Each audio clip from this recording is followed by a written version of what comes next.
driven not just by pests and, oh, I don't know, all the things that go into farming or threaten farming or make farming very difficult financially. But, there's been conversation that's turned more serious in the last several years with the worldwide glut in wine, consumption down, a lot of if people beginning to look or at least talk about embracing hybrids in a way that before people would look down their nose at Vidal and Chambourcin and because they crop much better on average, maybe get 4 to 5 tons an acre compared to like a ton and a quarter for Viognier for that same acre, that kind of thing.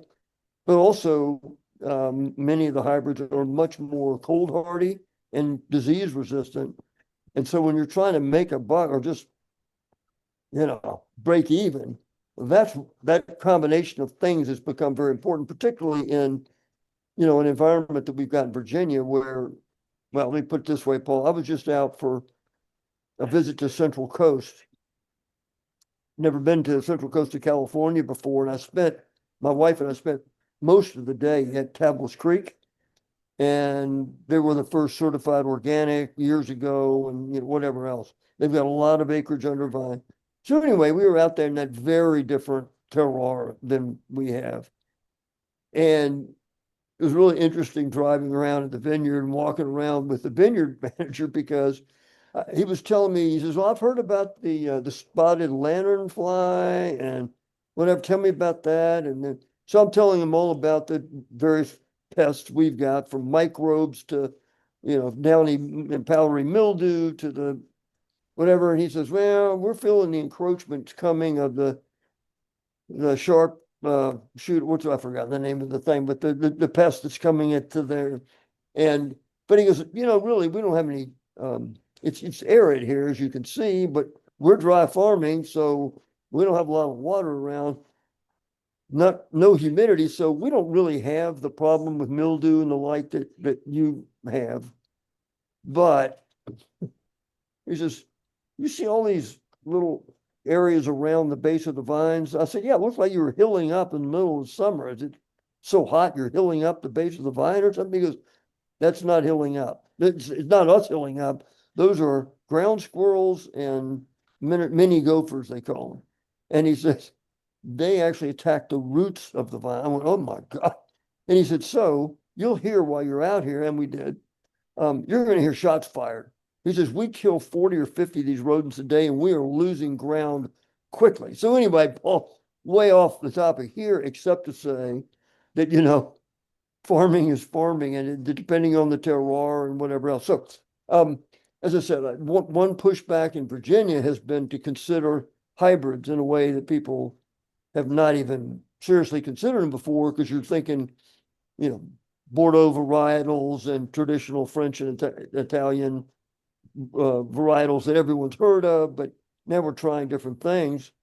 And I was really gratified. I didn't see that this was a wise thing to do, Paul. I just liked the grape, and that was planting Albarino in 2021. And that's now the shiny new penny in Virginia. Everybody's scrambling to grow it.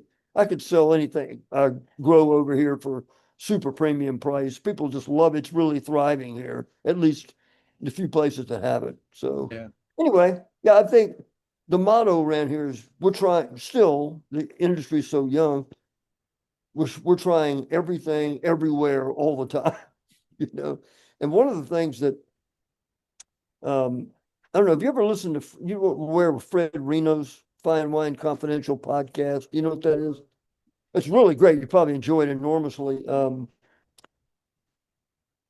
I won't bore you with a lot, but one of the things that has come out of listening to everybody in the industry interviewed on that from time to time is everybody's saying we may not have found or planted the best terroir in Virginia yet, that we just haven't scratched the surface. And so one thing that people are looking at, but no one's got the capital in the face of current environmental economic conditions to do anything about it, is looking across the long ridge of the Alleghenies on the west side of the Shenandoah Valley, because that is perfectly southeast facing for its whole, distance. and there's nothing, I mean, nothing, almost nothing planted over there. So we just feel like we're getting started. So, Yeah. Yeah. by the way, Paul, is your given name Vina? Is that just a coincidence? I love that. It is. Yes. That's great. That's great.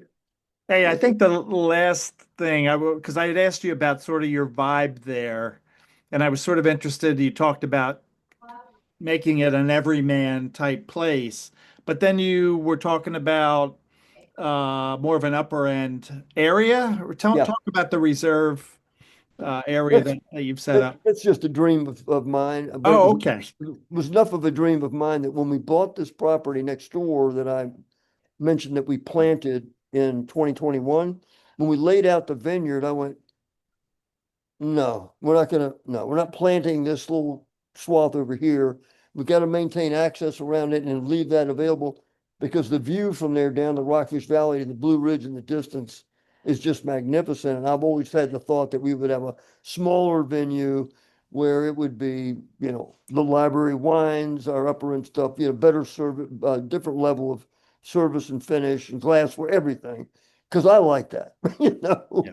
But I think, again, our retail location right hard on this road where there's a brew pub across the street and as I said, alcohol alley, we have 6 wineries, a distillery, a meadery, uh, 3 cideries. I mean, it's just everything. So you get a lot of sort of middle class kind of traffic, and the vibe of our structures. We are a working farm. We look like that. This building we turned into the tasting room.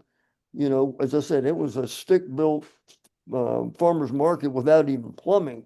So it's just got that vibe. So I've had more people tell me that over time, which is really gratifying, given, as I mentioned in my notes to you, we all started from middle class background. Nobody inherited a dime here, and so we like to make this available. So we over and over will get comments from people about, nobody looks down their nose at me here. Nobody, I don't feel uncomfortable that I'm supposed to know something about wine and I'm a rube. And that's the vibe I meant about the everyman thing. We get engaged in wine education all the time, but we don't tell them we're doing that, talking down to people. So